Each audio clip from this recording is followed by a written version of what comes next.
What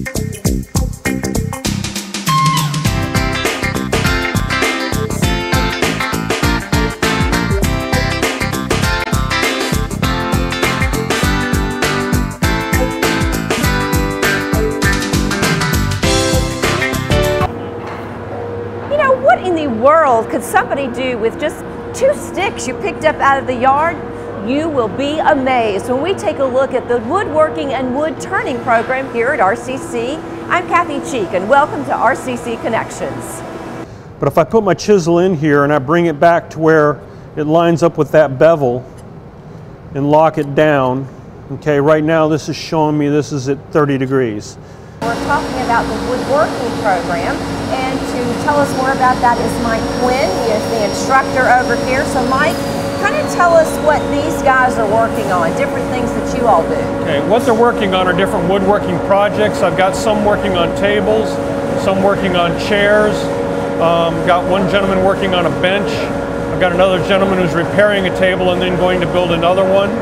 I've got one student who's built some dulcimers, so we really work on a full range of furniture projects.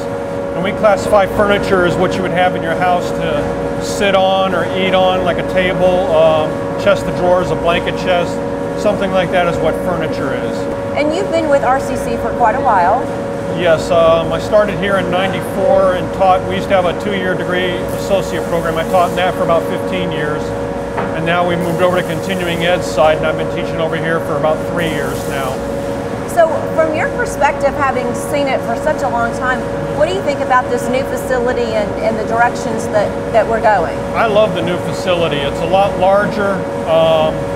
It's a little noisier than what we're used to because the brick walls reflect the sound, but the facility's a lot larger. It's a lot brighter. I've got more room for my students. The fact that Red and I are in separate classrooms lets us run simultaneous classrooms where before we were all in one group, so we had to schedule around each other. So this lets us use both areas at the same time. So for that, it's helped a lot.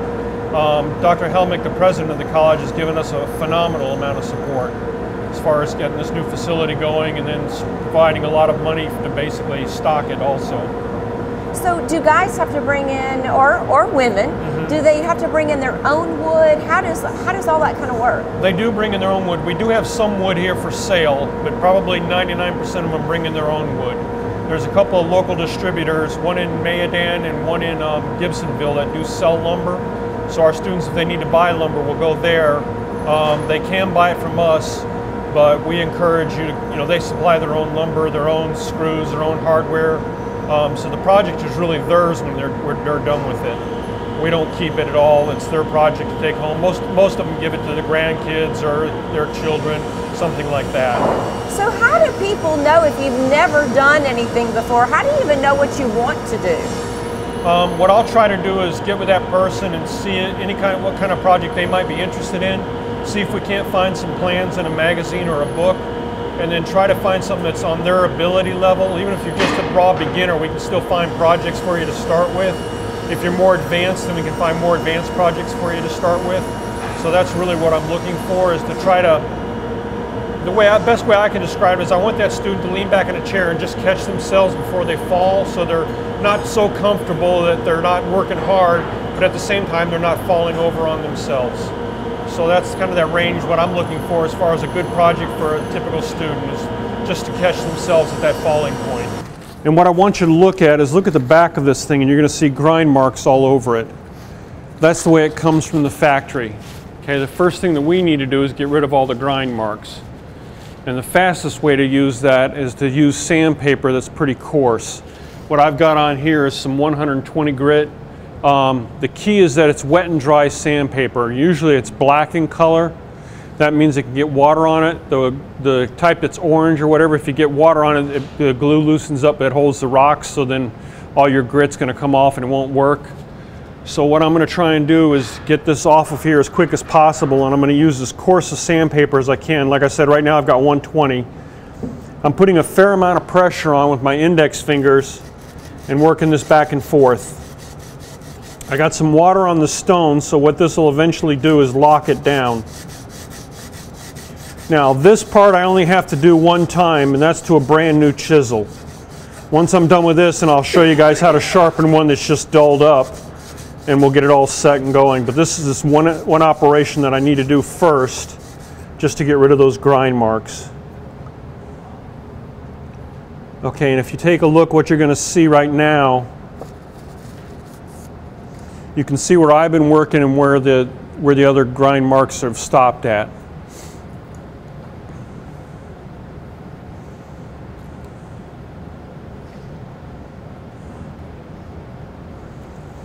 So now what we've got, we still have grind marks, but we got finer grind marks. So what I'm going to do is move up now to a stone. This is an 800 stone. And I'm going to do the same way again. The key is on my left hand, I've got my index finger and my next finger down, holding everything, my middle finger holding it down pretty tight. And I'm putting a lot of pressure on this as I move it back and forth. What this is going to do is this will get rid of those 120 grit scratches that I've got in there. This is an 800 stone. We use 3 stones as we sharpen, an 800, 1200, and a 6000. And like I'm saying right now, I'm just working on the back of this, and I've only got to do this at one time when it's a brand new chisel. Okay, and now you should be able to see 3 little stratas going on right now. The brand new, where the 1200 was, and where the 800 is. Yes. You can see their different shine.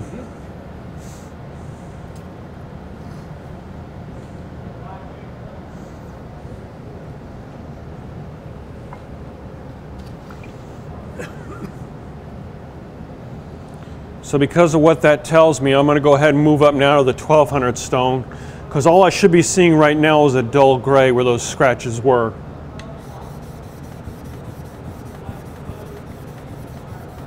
Watching sharpening is a little bit like watching paint dry or glue dry. It's not really exciting, but it's a skill that you need. For your tools to be able to cut right, you've got to be able to get these things nice and sharp. Now, you're not going to see any real difference in what I did between the first and second stone. All it's done is just change to a different color of gray. So I'm going to take that out of there. And this is a 6000 grit stone. The way you can tell the grits on the stone is they're written on the side of it. This one has a number 800 on it. These happen to be King brand. There's a lot of different brands you can use. These are Kings, but they have them written on the side. All 6000 and 8000 stones are always yellow. So you can always tell those. Even if it doesn't have it written anywhere on here, they're always yellow. That's the way you can tell they're a 6 or an 8000 stone. So, and you were doing a demonstration, you were showing the guys about sharpening a chisel. So, do you kind of start with the basics, like this is how you cut a piece of wood, and you kind of build upon that? How does that work? We start off, first thing we'll do first day is go through all the machines and show them how to work all the machines. I've got some students who have been with me for the whole 3 years, so for them it's a repeat, but it's also good. It's good, never hurts to have safety covered again. For the beginners, same thing with this lecture I did right here. I've got students who've heard this 3 times in a row, but I've got beginners who've never heard it before either. So we go through all the machines, show how they work, show how to cut the lumber, how to process it, and then start building it and putting it into projects, doing the joinery. Once they've got the basic sticks, if you will, done, then they go on to the projects, start putting them together. Just kind of describe some of your students. Well, we've got everything from a kid who's probably about 60 to a guy who's in his mid-80s and anything in between. Most of my students are retired from various jobs, but they run the gamut, not only in age, but from beginner to advanced student. You can hear it's getting kind of loud in here, but the students are all, the main thing is they're all very interested in what they're doing and what they're building. Because it's their own project, they take a lot of ownership in that, and that's what they like to really work on, is their own projects, versus me assigning a project to all the students, and they may not be interested in that. So we try to work it out where each student works on what they want to work on. I see no women. We're supposed to have one, but she should be here hopefully this week. She's arriving a little bit late, but unfortunately, it still is a male-dominated kind of industry. but there are women getting into the woodworking end of things, and there's plenty of women that do this professionally, and a lot of times they make a lot better woodworkers than the men do. They tend to have the patience, they tend to have a better design eye than most of the guys do. So the women and the men, there's no difference I found between working with either one of them. They're both equally as adept at working wood as each other. We are now talking with Laura Coffey. She's the Dean of Continuing Education. And Laura, this is really exciting, this new facility. Oh, thank you. We are so excited about it. Tell us a little bit about how this came to be. Well, we've always been known for just a very innovative and state-of-the-art woodworking program, and we really needed more space. So we had the opportunity to partner with the city of Reidsville to have the program here, and we had a partnership with the city where they paid for the facility, and we got the equipment here and just started the classes, and it's bringing people downtown. It's helping the community college to anchor in the various cities where we have programs and draw students from, so it's a win-win all around. And there's a big plus in this large facility because you can actually have two things going on at the same time. Absolutely. This is a huge thing for us. We're so excited because now we have a separate area for the wood turning and for the furniture and construction type of classes, cabinet making as well. They're completely separate, so we can have two classes going on at the same time, where previously they were sharing a space.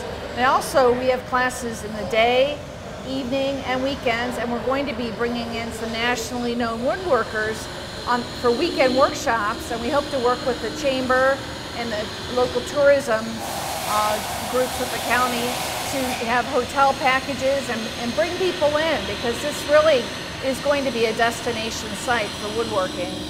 That is fantastic. So, and you're adding instructors as well? We have. We have our two main instructors. We've added a cabinet making instructor who's also going to be doing some repurposed furniture types of classes for us. So we're really excited about that. And we've also added another wood turning instructor who's been teaching in Greensboro, but actually lives in this area, and a woman instructor who's going to be doing some more wood turning workshops for us. And it seems like that there's some misconception maybe that this is just for guys. This is, woodworking is a manly thing. The majority is right now are men, but we're trying to reach out because especially the repurposing of furniture, like, you know, grandma's old cabinet that you want to do something else with, and lots of creative things are coming up that the more we're doing, the more we're learning about. So we're going to be really working hard to get some things that appeal to all ages and all types of people. So kind of what's your thinking of how big you want this to grow? My hope is we'll have a waiting list for programs and that we will keep this place full day and evening and weekends. All right. Thank you so much for talking to us and how exciting the partnership and what you have for the future. Yeah, we appreciate it. All right. Thanks so much. What I'm doing, and this is kind of important, and the technical term is called squish. If you can, get in a little bit closer to where you can see. Okay, as I lift this up, you can see the water squishing out in front of it, in front of that chisel. Okay, can everybody see that? All right. When I'm squished out, that's when I'm at the right angle. So again, what I've got is my left hand, my middle and my index finger holding it down. I'm choking up on it. I'm not holding back on the handle. I'm choking way up on this. When it squishes, I lock my arms and I lean my body forward and I push.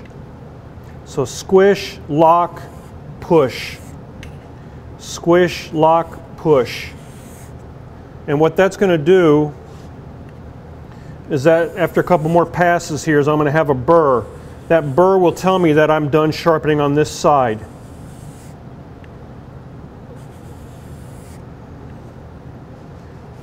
One of the biggest misconceptions I hear when I'm sharpening is that, well, it's shiny so it must be sharp. Okay, I can still have a flat on there and make that flat as shiny as possible, and that's still flat, that won't cut. All right, now if you'll feel on the back side, you'll be able to feel that burr sticking up.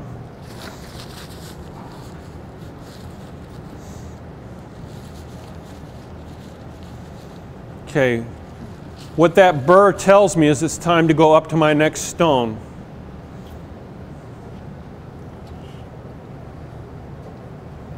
What grit was that one? That was an 800 grit. Good question. Now I'm going up to 1200. And what I'm going to do is, remember the very first time I sharpened this thing, all I had to do was I flattened the back all the way up through. As I go through these the rest of their lives, I'm always flattening the back. What I'm doing right now is I'm getting rid of that burr. Okay, I can't tell the difference between a 1200 burr and an 800 burr. There's no way to feel the difference. So right now I'm just flattening the back, getting rid of that burr so that burr is gone. And again, index fingers down, squish, lock and push. Squish, lock and push. So that's kind of my little mantra is squish, lock and push. And what I'm doing is I'm locking my elbows in and I'm just leaning my upper body forward. If you get to where you're using your arms only, you start doing like this and that starts rocking the blade back and forth and you end up with the blade being convex instead of concave. Okay, I can feel the burr on this one. I'm not going to pass it around, but I feel the same burr. So I'll come back and knock that off. You took the first burr off with the 1200. Yep. I could have taken it off with the 800. It wouldn't matter. Either one I can take off. Now I'm going to my finest stone. Again, that's 6000 stone. I'm going to polish the back side a little bit up. And you can see the metal. If you look at the stone, the black that's coming off, that's actually the steel coming off of this, the chisel right here. That 6000 stone really pulls off a lot of that metal in a hurry. Okay, with a 6000 stone, I'm not going to get a burr. Now is the one time when if it's shiny, it's a good thing. Because the stone is so fine, it won't raise that burr up. But I'm doing the same exact thing. I squish and I push. Squish, lock, and push. Squish, lock, and push. Until what I end up with is a shiny bevel. And what I've got is a mirror image, mirror edge that goes the whole way across. If you put your little finger up there, you can kind of see it. But that edge goes the whole way across right now. So that's telling me that that chisel is now sharp. Okay, we're talking with Gene Page. Mr. Page, thank you for telling us. What are you working on? It was an antique table at the house, been around quite a while, and I like this design and the shape of it, but it was coming apart, so I brought it up here to repair it. So I'm repairing it and putting it back together, and what I've done now is I want to duplicate this in walnut. So I have cut out the pieces for a walnut table, and I'm going to change the design a little bit on it. Where you see the stringing on these arms, Yeah. I'm going to add holly, white holly, that will go in here. And where you see the black indent, that will be holly. So hopefully it'll stand out a little bit and a little different from the original. So, and I've turned these at home, and so they'll go back pretty much just like this one. Well, how neat.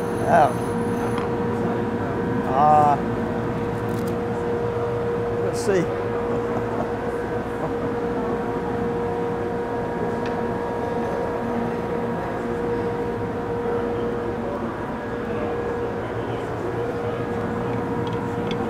These are the replacements, the walnut Oh, okay. that will go here. Right there, yeah.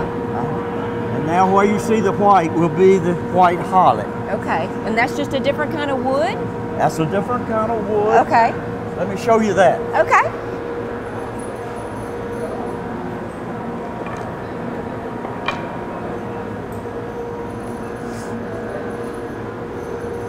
See, this is a holly tree. Oh, wow. And it really shows up when you place it against the walnut. Oh, yeah. So we'll make this about somewhere around a 1/16 of an inch, and it'll go where you see the white here. Okay, yeah. let's see. Can you see where that's going to go on the white in there? That's going to be the holly. Uh-huh. That is so cool. And it is exactly this. Uh-huh. How great. And the legs then will go in the same position. Yeah, look at that. All right. Okay. So how long have you been doing woodworking? About 12 years. I started off, retired, started off up at RCC, took that course when it was offered for credit, Right. went through their program, and they were fortunate enough that they let me monitor or go with the other class and just do woodwork. I sort of did my own thing until they really started the continued ed. Right. And so I've been in continued ed now for 6 years. So how glad are you they brought it back? Oh, I don't know what we've done without it. And it's wonderful. You take, I'm retired. What more could you do that generate or design or come up with a nice piece of furniture? I have 5 kids. They're all in line for the pieces. I love it. So it works out that I got a full-time job. I bet you do, just keeping them happy for pieces that they want. Right. That is great. So how long will it take you to build the table? I expect it'll take another couple of months, about a month, because this is very delicate. You really got to be careful when you're working that fine. So it'll take another month. Wow. Okay. All right. Well, this is fantastic. Thank you for sharing with us what you're doing. Thank y'all for being interested in us. We are. And you want other people to join you? I sure do. Okay. All right. Thanks so much, Mr. Page. We appreciate it. All right. We're talking with David Washburn now. And David, what do you have in front of us? Well, these are some dulcimers. I got interested in them like 2 years ago from going to RCC. One of the instructors there built banjos and different things. And so after a while, I said, I think I would like to do that. So that's what I've done. This is the first one that I built.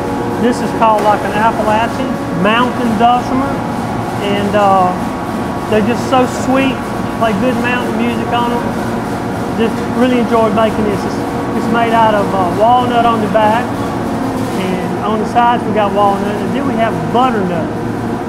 Butternut's a real good soundboard, so that's what we use that for. And real good instrument, beautiful music. That is, these are just absolutely gorgeous.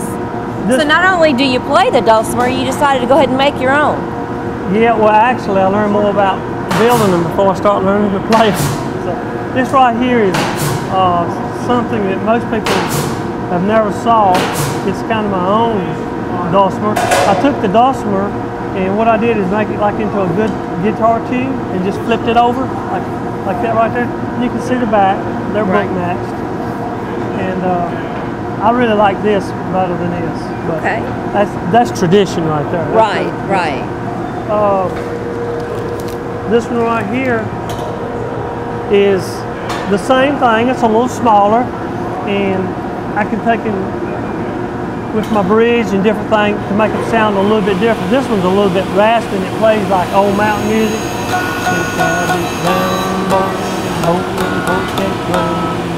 Only song that I can sing is Born in Christ. It's kind of the same. That's neat. That's great. All right, now you brought in some strange things today that we were just amazed that you were going to do something with them. Well, and I was amazed y'all thought that was anything to it. Well, most of us who don't do woodworking. Believe it or not, this is one of the things I like doing best.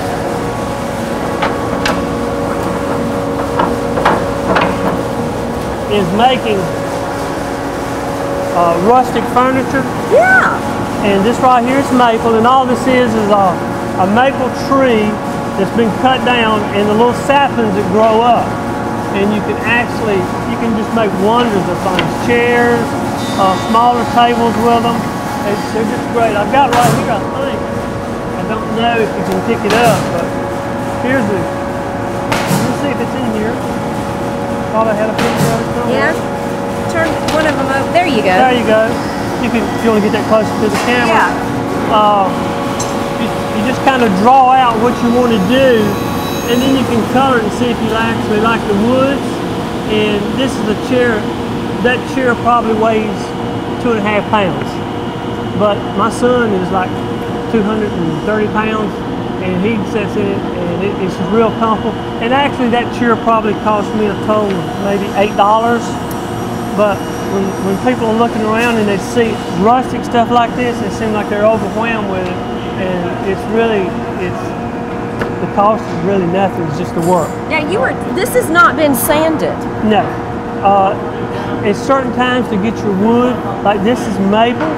If you get it around March, April, May, and June, all you have to do is you can split it and you can just pull the bark off, and that's never been sanded, and it's real smooth. Filler that one. Oh my gosh, that is just great. Yeah. And so you're going to make a chair. Yeah, I'm going to make a chair. The one we just showed right there. I'm going to make a couple more of them. My wife, she seems to really like them, and it's different, you know, like you walk in and you see a chair is a chair, but then when you walk in and see, what is that? That's unusual.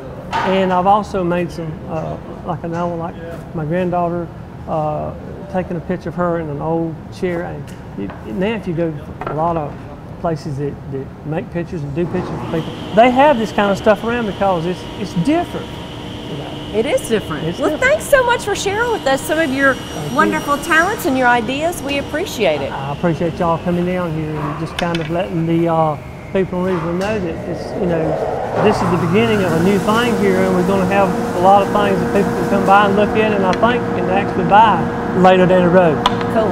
All right. Thank you very much. Thank you. And the Woodworking Center is located here in downtown Reidsville at 333 South Scale Street. And there are big windows here. You could actually come by and see the classes working, see what's going on. And we hope you'll take advantage of it. We hope you've gained some interest and insight into what's being offered here at RCC. They have brought back this wonderful woodworking program. We thank you for watching. I'm Kathy Cheek, your host for RCC Connections.